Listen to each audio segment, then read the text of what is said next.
नमस्ते प्यारे बच्चों। कक्षा तीसरी के गणित के स्तर में आप सभी का पुनः स्वागत है, जिसके अंतर्गत हम लोग सीख रहे थे भाग देना। भाग देना का मतलब अलग करना, बार बार घटाना, बांटना। जैसे कि पिछले वर्ग में हमने सीखा था, उसके आगे पेज नंबर 72 और 73 के अंतर्गत भाग देना यानी भाजन। यहाँ पर प्रश्न है, किसी डिब्बे में 9 लड्डू हैं, उन्हें 4 लोगों में बांटना है। कितने लोगों में? 4 लोग। अब ये क्या है? भाग का निशान है। भाग का निशान कैसे? ऐसे ही बनता है और इस तरह से बनता है। अब हमको लिखना है, हम क्यों इसको लिखे हैं? क्योंकि आपको आसान लगे। अब जैसे भी इसको हमको लिखना है 9/4, ऐसे भी लिख सकते हैं और ऐसे भी लिख सकते हैं, इस तरह से। ठीक है, दोनों भाग के निशान हैं। भाग मतलब होता है बांटना, अलग करना, बंटवारा करना। ठीक है। अब यहाँ पर 4 बच्चे हैं और ये 4 लोग हैं। उसमें से 9 लड्डू, एक डिब्बे में 9 लड्डू पैक करके रखे गए हैं और उसको 4 लोगों में समान भाग में बांटना है। तो कितना बांटेंगे, प्रत्येक को कितना कितना मिलेगा? तो यहाँ पर 4 का पहाड़ा 9 में पढ़ेंगे कि 4 और समान रूप से होना चाहिए, ज़्यादा नहीं जाना चाहिए, कम रहेगा चलेगा। अब 4 का पहाड़ा 4 के 4, 4 दूनी 8, यहाँ 2 बार गया।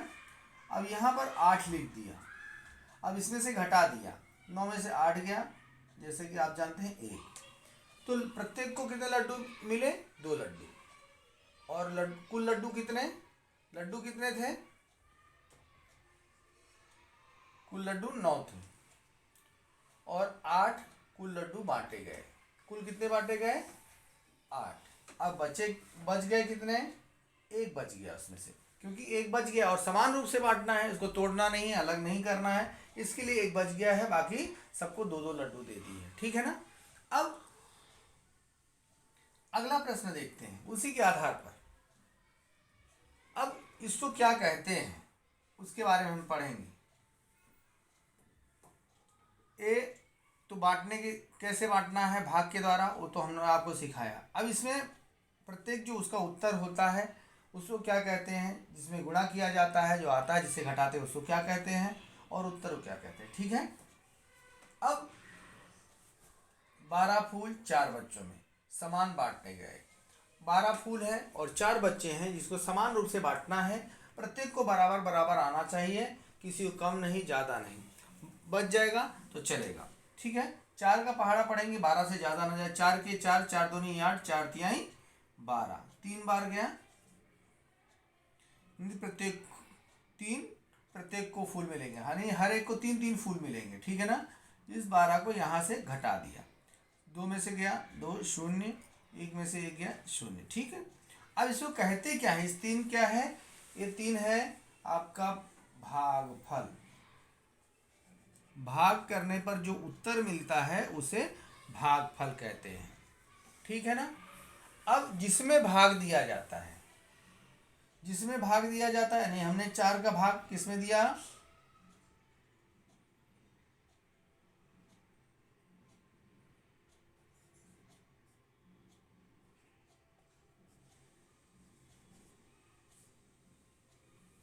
भाजक। अब यहाँ पर भागफल कितना है? 3 है, यानी प्रत्येक को। अब जिसमें भाग दिया जाता है, जिससे भाग दिया जाता है उसको क्या बोलते हैं? भाजक। और इसको क्या कहते हैं? भाज्य। जिसमें भाग देना है, जिसको जितने टुकड़े करना, अलग करना, भाज्य। और आपकी पुस्तक में दिया नहीं गया है, जितनी बार गुणा कर दे इसको बोलते हैं गुणज।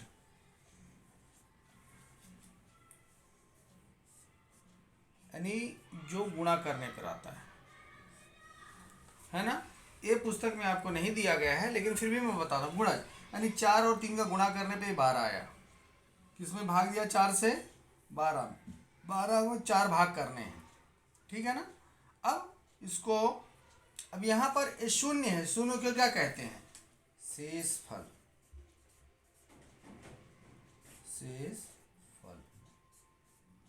यानी जो बाकी बचा हुआ है। क्या है? जो बाकी बचा हुआ है। अब यही चीज हमको भाग देने समय क्या करना चाहिए, यहाँ पर मैं आपको संक्षेप में बताता हूँ। भाजक, ऊपर लिखेंगे भागफल, भाज्य ऋण गुणज, और जो बचता है उसको हम बोलते हैं शेष फल। ठीक है ना। ऊपर वाले को इससे इसमें भाग देने पर जो उत्तर आता है उसे भागफल बोलते हैं। जितना इससे गुणा किया जाता है भागफल और भाजक का, उसको गुणज बोला जाता है।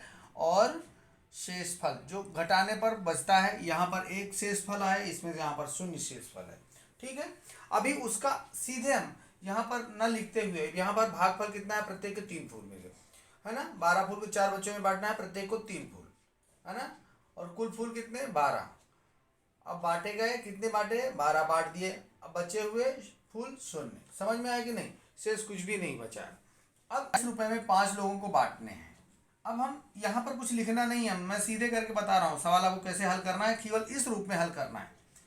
22 लोगों को 22 रुपए 5 लोगों में बांटने हैं। तो कैसे बांटेंगे, 5 का पहाड़ा पढ़ेंगे कि 22 से ज़्यादा ना जाए।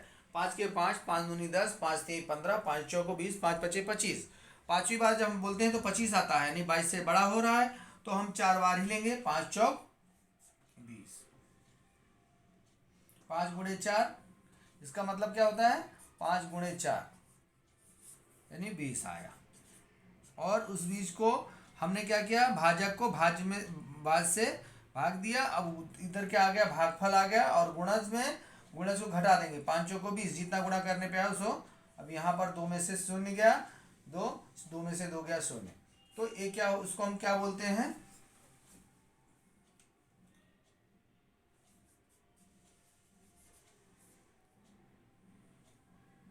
भाज्य कितना है आपका 22, भागफल कितना है 4, भाजक कितना है 5, शेषफल कितना है 2। हाँ, इसका गुणज का कोई विशेष महत्व नहीं होता है, वो गुणज केवल घटाते समय ही उपयोग होता है। तो समझने के लिए आपको हमने बता दिया है कि किसको किससे घटाते हैं, लेकिन मूल जो है, अब सही उत्तर है कि नहीं उत्तर है उसका जानकारी करने के लिए हम दूसरी तरह से जानकारी प्राप्त कर सकते हैं। इसका एक भाज्य बराबर भाजक गुणे भागफल धन क्या होगा, शेषफल। कैसे, भाज्य आपका बराबर होना चाहिए 22, भाजक कितना है 5, भागफल गुणना है 4, और शेषफल कितना है आपका 2। ये दोनों बराबर होने चाहिए। 5 जो को 20, 20 धन 2, यहाँ पर हो गया 22। समझ लीजिए। अब 22 आ गया तो समझो उत्तर सही है आपका। ये आपको मैं समझाने के लिए बोला हूँ, ठीक है ना। भाज्य बराबर भाजक गुणे भागफल धन शेषफल। ठीक है, धन आगे लगा दिया हूँ, तो उसके आगे यहाँ पर अब इस तरह से हम भाग के सवाल हल कर सकते हैं। फिर मिलेंगे अगले वर्ग में यही भाग के सीधे सवाल करवाते समय। अब इस विस्तारित रूप से ना बता के आपको संक्षिप्त रूप से भाग कैसे हल करना है, जैसे मैंने आखिरी प्रश्न बताया है, उसी आधार पर हम भाग के प्रश्न आपसे हल करवाएंगे। ठीक है, तब तक के लिए धन्यवाद।